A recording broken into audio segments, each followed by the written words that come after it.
जय हिंद साथियों। आज हम लोग मापनी प्रदर्शन के 3 विधि में से दूसरे विधि के ऊपर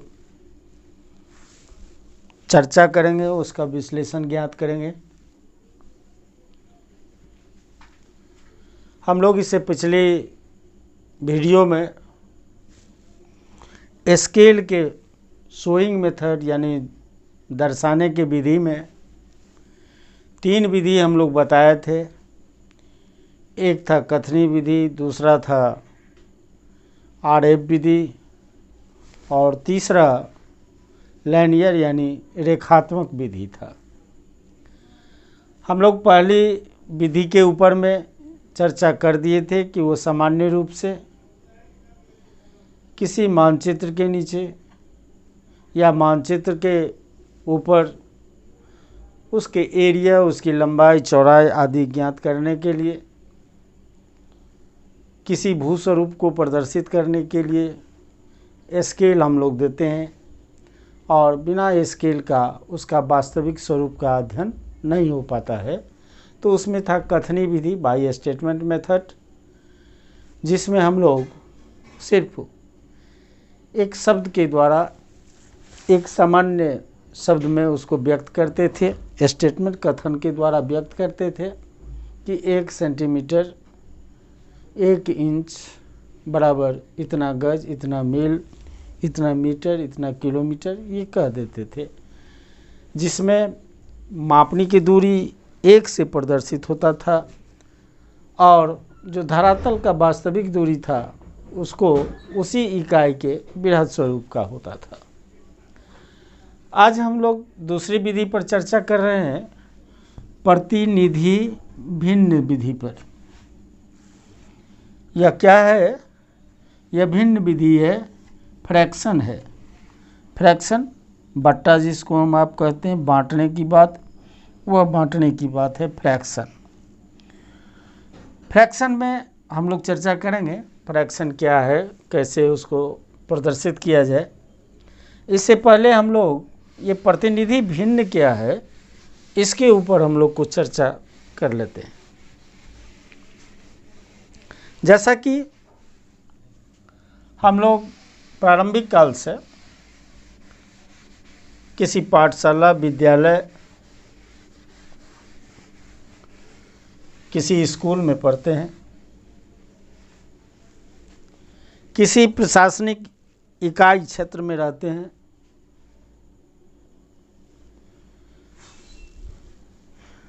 जैसा इसका सबसे सटीक एक एग्जाम्पल इस तरह से भी लिया जा सकता है कि हम भारत के नागरिक हैं, हम भारत से एग्जाम्पल देते हैं। स्केल तो पूरे विश्व की चीज़ है, ये सिर्फ भारत की ही नहीं है। एक एग्जाम्पल के तौर पर प्रस्तुत करते हैं कि जैसे हमारे संसद में यानी भारत के प्रशासनिक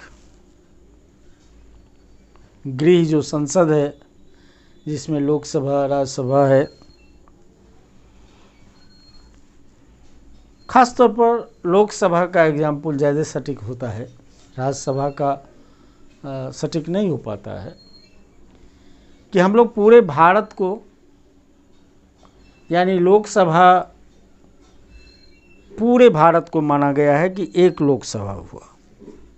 भारत इक्वल टू एक लोकसभा, जिसमें सारे स्टेट हैं, भारत के जितने भी स्टेट हैं सभी है। उसको कई क्षेत्रों में बांटा गया है और प्रत्येक क्षेत्र का एक संख्या दिया गया है, उसका एक नाम दिया गया है। मान लेते हैं किसी एक लोकसभा संसदीय क्षेत्र का एक मेंबर चुन के लोकसभा में जाते हैं। चुनावी प्रक्रिया क्या है, कैसे जाता है, मुझे उस पर नहीं जाना है। एक मेंबर पार्लियामेंट में जाता है, लोकसभा में एक मेंबर जाता है किसी एक क्षेत्र से। किसी एक क्षेत्र से एक मर जाता है, यानी वह उसका प्रतिनिधि है। किसका?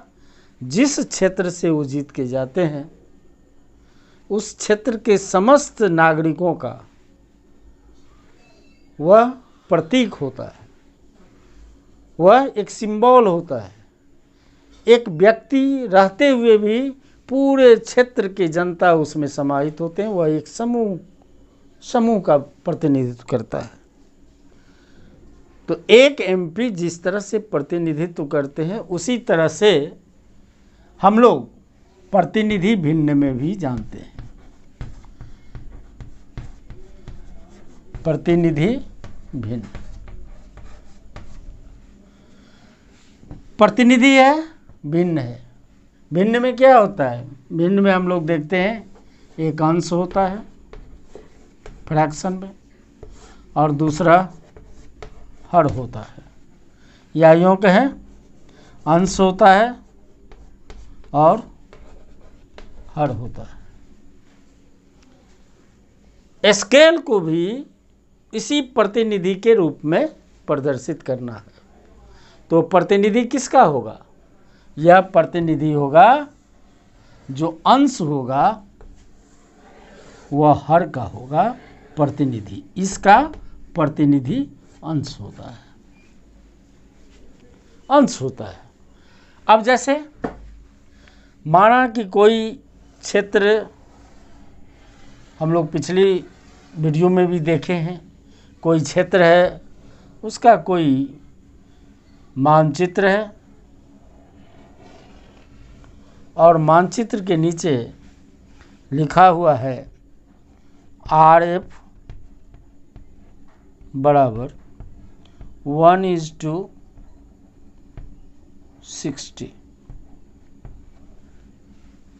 1:60 अनुपात से। तो यह 1 क्या है? एक मानचित्र की दूरी है और एक धरातल की दूरी है। एक मानचित्र की दूरी है, एक धरातल की दूरी है। धरातल की दूरी क्या है? 60 है। अब 60 क्या है ये हमको अब कैलकुलेशन करके बनाना पड़ेगा। इस 60 का प्रतिनिधि करता है 1, और प्रतिनिधि जो होता है वह समवर्गीय में होता है, समजातीय में होता है। अगर ये इंच है तो ये भी इंच होगा, ये अगर सेंटीमीटर है तो ये भी सेंटीमीटर होगा, ये अगर मीटर है तो इसको भी मीटर में आना होगा। यानी दोनों को एक क्वालिटी में रखना पड़ेगा, एक स्वजातीय में उसको बनाना पड़ेगा, एक समवर्गीय में बनाना पड़ेगा। तो इस तरह से हम लोग इस पर RF निकालेंगे। जैसे यहाँ लिखा हुआ 1:60, यानी क्या हुआ? मैप डिस्टेंस जो हुआ, मैप डिस्टेंस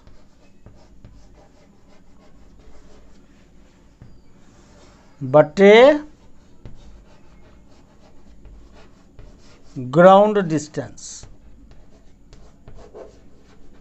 मैप डिस्टेंस बटे ग्राउंड डिस्टेंस, यानी मानचित्र की दूरी बटे धरातल की दूरी। ये हुआ आपका मानचित्र की दूरी,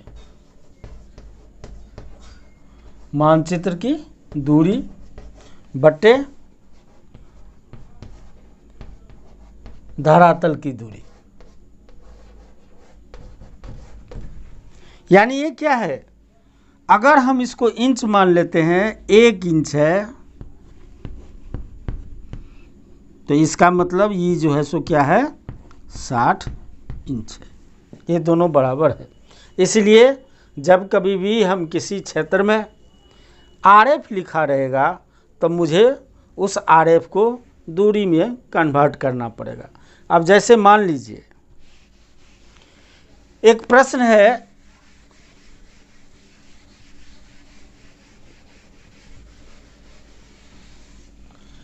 कि 1 इंच मानचित्र का 1 इंच, मानचित्र का 1 इंच बराबर है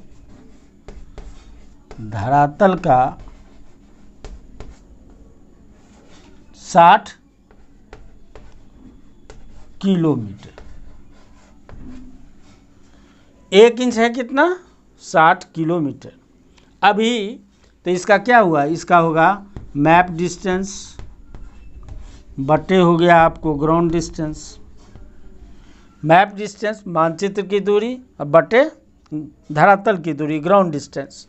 मैप डिस्टेंस क्या है? इकाई में है, ठीक है, ये इकाई में होगा भी, ये सदैव इकाई में रहेगा। अब यहाँ 60 किलोमीटर है, ऊपर में क्या है? ऊपर में है इंच और नीचे है किलोमीटर। तो इंच और किलोमीटर का अभी कोई मेल नहीं है, चूँकि किलोमीटर को फिर मील बनाइए, मील को फिर इंच में ले जाइए। तो इसको सरल करने के लिए हम लोग 60 मील मान लेते हैं, सरल में 60 मील मान लेते हैं। तो 1 इंच बराबर है कितना? जो मानचित्र का 1 इंच है वो धरातल का है 60 मील। तो 60 मील को हमको क्या करना पड़ेगा? यहाँ लिखना पड़ेगा 1 इंच, क्योंकि मानचित्र का दूरी है 1 इंच। 1 इंच बटे 60 मील है, 60 मील है। तो इसको हमको क्या करना पड़ेगा? इसको गुना करना पड़ेगा, मील को गज बनाएंगे। 1760 गज, 1760 गज। जब गज हो गया तब इसको फिर करके बनाएंगे। 1 गज बराबर होता है 3 फीट, 3 फीट बनाएंगे। फिर 3 फीट को क्या करेंगे? फिर 3 फीट को 12 इंच से गुना कर देंगे, क्योंकि 1 फीट बराबर होता है 12 इंच। अब इस सब को गुना करने के बाद जो रिजल्ट आएगा वही इंच बनेगा। यानी ये क्या है? ये अंत में इंच है और ये भी इंच है। इसका मतलब ये दोनों सजातीय हो गया। और सजातीय हो गया तो यह हमेशा 1 में रहेगा। तो 1 से इसको बना दीजिए और इसको गुना कर दीजिए। तो गुना करने के बाद आपको क्या मिलेगा?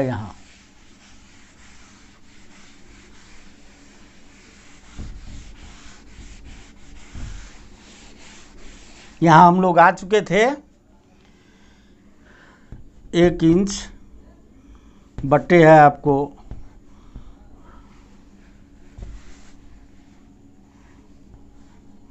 60 मील। इसको गुना कीजिए 1760 गज से, फिर 3 फुट से और फिर 12 इंच से, लास्ट में इंच आया। अगर हम अभी यहाँ से यहाँ तक गुना करते हैं, यानी 1 मील बराबर होता है 1 मील बराबर होता है 63,360 इंच होता है। 1 मील बराबर 63,360 इंच होता है। तो मेरा 60 मील है, तो इसको गुना कर देंगे तो ये जाएगा 60 मील गुने 63,360 इंच। अब इसमें गुना कर दीजिए। तो इसको गुना कीजिए, कैसे गुना कीजिएगा? तो 6 से गुना कर दीजिए पहले, और इसके बाद 0 बैठा देंगे हम।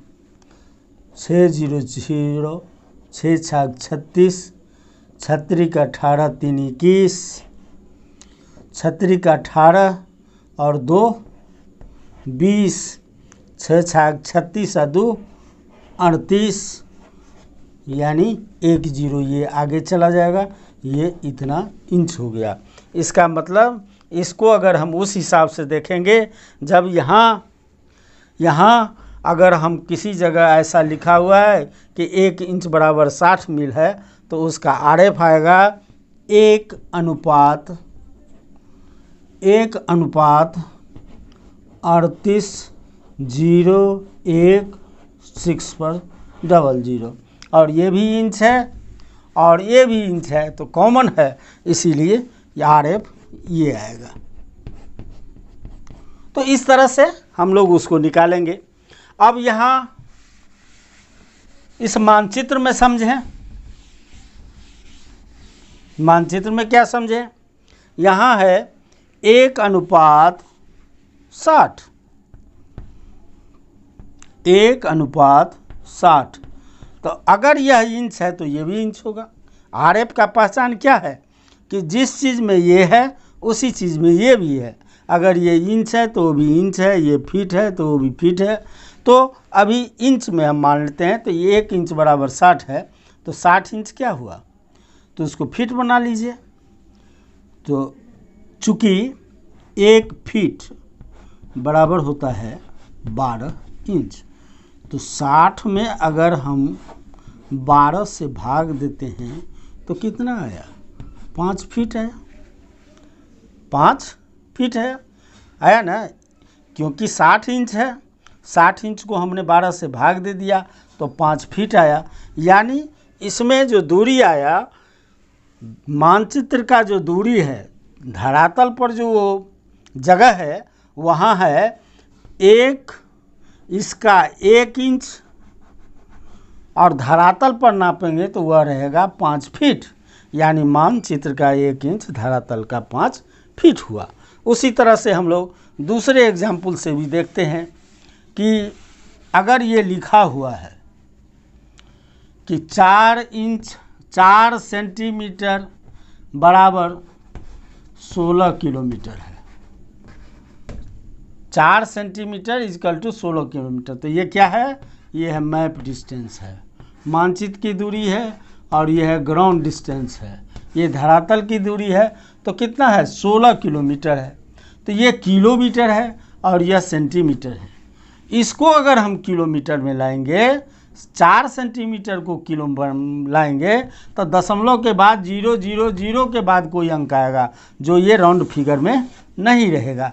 इसीलिए इसको सुविधाजनक ये करना है कि इस 16 को सेंटीमीटर बदल लीजिए। हम लोग वैसे भी जानते हैं कि चूँकि 1 km इक्वल टू होता है 1,00,000 सेंटीमीटर, 1 किलोमीटर होता है 1,00,000 सेंटीमीटर, और 1 किलोमीटर जब 1,00,000 सेंटीमीटर होता है तो 16 किलोमीटर है। तो 16 को और 1,00,000 को गुना कर दीजिए, 1,00,000 cm गुने 16 कर दीजिए। अब सब cm हो जाएगा, तो 0 0 0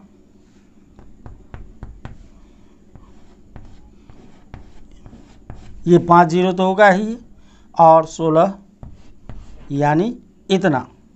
तो कितना हुआ, इकाई, दहाई, सैकड़ा, हजार, 10,000, लाख, 10 लाख, मतलब 16 लाख सेंटीमीटर हुआ। तो कितना बराबर है, 4 सेंटीमीटर बराबर है अब 16 लाख सेंटीमीटर।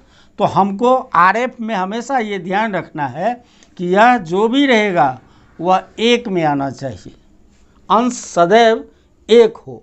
तो 1 हो तो क्या करेंगे, इस 16 को 4 से हम भाग दे दें। तो जब हम 4 से भाग दे देंगे तो कितना आ जाएगा, 4 लाख cm आ जाएगा।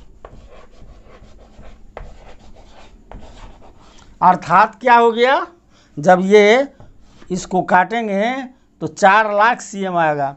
तो 4 लाख cm मतलब कितना हुआ, 4 किलोमीटर हुआ। तो यहाँ अगर ऐसा लिखा रहेगा तो यहाँ आरएफ हम लिखेंगे, आरएफ 1:4 लाख सेंटीमीटर। तो सेंटीमीटर इधर भी होगा, सेंटीमीटर इधर भी होगा, इसलिए ये कॉमन हो गया, इसलिए आरएफ होगा 1:4 लाख सेंटीमीटर हो गया। तो अब इसी को हम लोग मीटर में बदलेंगे, किलोमीटर में बदलेंगे, डेकामीटर बदलें, मीडिया मीटर में बदलें, डेसीमीटर में बदलें, जिसमें भी बदलेंगे। लेकिन ध्यान यही रहे कि जो चीज़ ग्राउंड डिस्टेंस है वही चीज़ होना चाहिए मैप डिस्टेंस, और जो चीज़ रहना चाहिए मैप डिस्टेंस वही चीज़ रहना चाहिए ग्राउंड डिस्टेंस। तो इस तरह से दोनों को इक्वल करके और इकाई में इसको ला करके हम ये मानचित्र को शो करेंगे और ये धरातल को शो करेंगे। तो अंश सदैव मानचित्र का द्योतक होता है, और हर जो होता है वह होता है ग्राउंड का द्योतक। तो इस तरह से हम लोग दूसरी विधि में देखते हैं। और ये मैथमेटिकल टर्म है, ये सारे चीज़ों को सूत्र के आधार पर तोड़ते जाएंगे और तोड़ करके अंततः उसको बना लेंगे। जैसे फरलांग में है तो मील को फरलांग बनाते हैं, आप फरलांग को मील बनाते हैं। मील को अगर किलोमीटर में बनाएंगे तो किलोमीटर ले जाएंगे, तो मील को हम इंच बनाएंगे, इंच को सेंटीमीटर बनाएंगे, सेंटीमीटर को पुनः किलोमीटर में लाएंगे। किलोमीटर को मील में लाना है तो किलोमीटर को सेंटीमीटर बनाएंगे, मीटर बनाएंगे, या सेंटीमीटर बनाने के बाद फिर उसको इंच बनाएंगे, इंच बनाने के बाद मील में लाएंगे। तो ये मैथमेटिकल टर्म में एक दूसरे में कन्वर्ट किया जा सकता है और कन्वर्ट हम लोग करते रहेंगे और उस हिसाब से इसका बनेगा। तो पहला विधि में हम लोग देखें कि लिख दिया 1 सेंटीमीटर बराबर 4 किलोमीटर। वही चीज़ यहाँ जब ये आरएफ में आया तो ये हो गया 1 cm is equal to 4 lakh cm। ठीक है, तो इस तरह से हम लोग आरएफ विधि में वह देखेंगे और उसको कैलकुलेशन करके पुनः एक मुख्य दूरी में बदलेंगे और दूरी में बदलने के बाद उसका लंबाई, चौड़ाई, क्षेत्रफल आदि निकालेंगे हम। तो इसमें आरएफ में वही होता है कि आरएफ मीन्स होता है उसका शॉर्ट नेम, जो ये आरएफ है इसका फुल फॉर्म होता है रिप्रेजेंटेटिव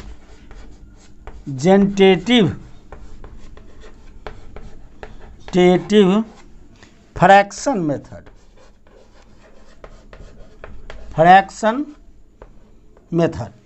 इसका हुआ आरएफ का मतलब हुआ रिप्रेजेंटेटिव फ्रैक्शन, प्रतिनिधि भिन्न। इसको कई नामों से हम लोग कई संकेतों में भी इसको पहचानते हैं। जैसे इसका नाम रहेगा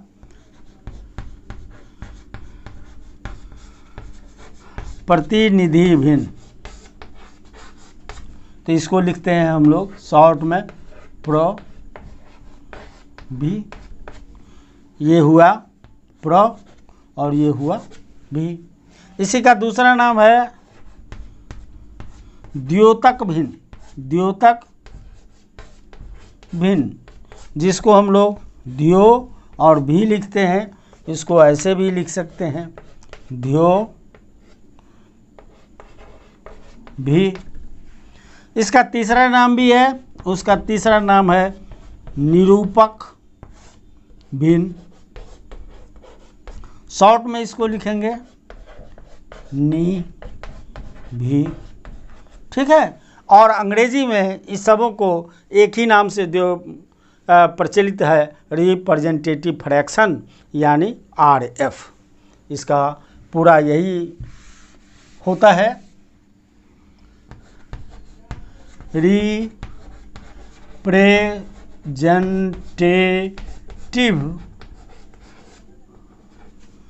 फ्रैक्शन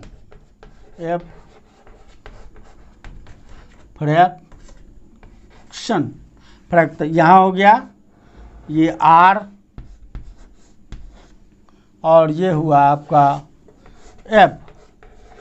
आर एफ इसको कहिए, प्रतिनिधि भिन्न कहिए, प्रभी कहिए, द्योतक भिन्न कहिए, द्यो भी कहिए, निरूपक भिन्न कहिए, नि भी कहिए। इस तरह से इसको हम लोग देखते हैं कि दूसरा विधि जो है वह प्रतिनिधि भिन्न है। भिन्न के सहारे मानचित्र में स्केल दर्शाया जाता है, जिसको पुनः गणना कर उसकी इकाई और उसकी बृहद क्षेत्र को प्राप्त किया जाता है। और उसमें एक चीज़ सदैव ध्यान यही रखना होता है कि जिस रूप में अंश होता है यानी मानचित्र का दूरी होता है, उसी चीज़ में, उसी रूप में ये धरातल का दूरी होता है। मानचित्र की दूरी कम होती है, धरातल की दूरी बृहद होती है।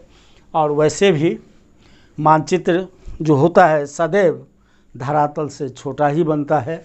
वास्तविक दूरी जो रहती है, चूँकि ये स्केल की परिभाषा है कि पृथ्वी पर के किसी क्षेत्र के किसी दो स्थानों के, दो केंद्रों के बीच की वास्तविक दूरी को मानचित्र पर उन्हीं दो स्थानों के बीच के दूरी को जिस यंत्र से हम लोग संबंध स्थापित करते हैं, नापते हैं, मेजरमेंट करते हैं, वह स्केल कहलाता है।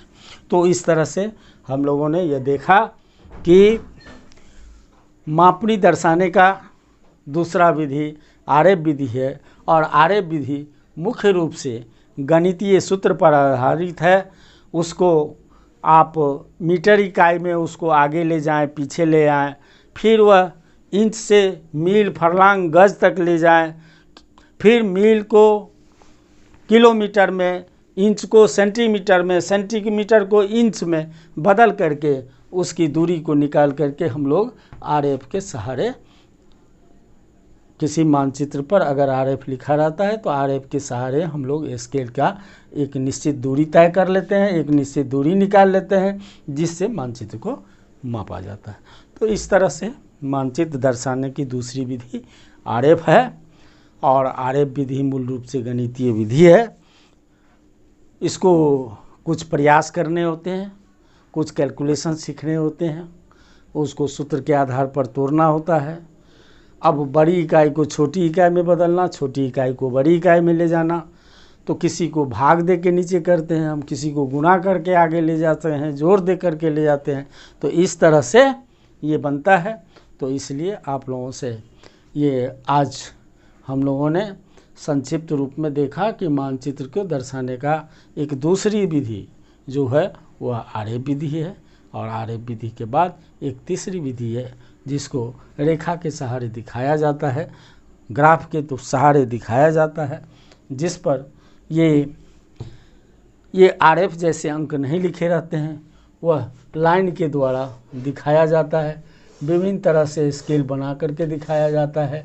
कोई इस तरह से रहता है, कोई इस तरह से रहता है, इसमें कई प्रकार होते हैं। और स्केल जो है लाइनियर स्केल में कई भेद हैं।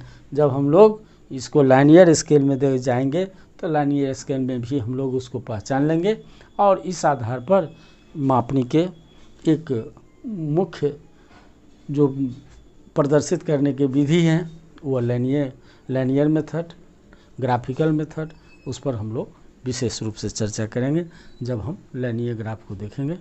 धन्यवाद।